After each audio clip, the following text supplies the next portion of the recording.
Hari igihe wumva isi yose yakwibagiye, nta muntu aguha umwanya, n'uwuguhaye ntiyumve ibyo uriko uracamwo. Nitwa Jean, naho abari hanze babona ndiko ndaseka, muri jewe ndasemerera, ndiko ndatakamba.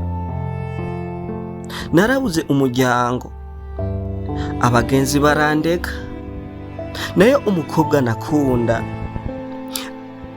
arandeka kubera nta mafaranga ngira.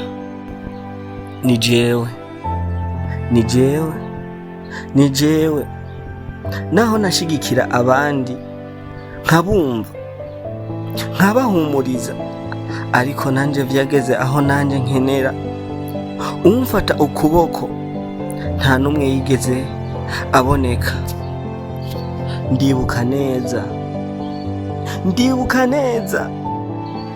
Ndibuka neza muri iryo joro ry'urukwi narasangiye agafu n'inyota.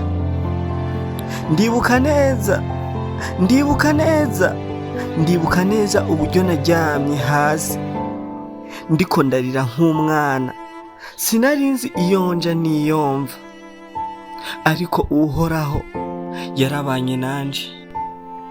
Ariko vyose vyarahindutse igihe nareka kwitega umuntu. Naraduze buhoro buhoro, nize kwemera ko hari aho ubuzima butera amahwa, ariko ntibihanagura amahirwe yo kubaho.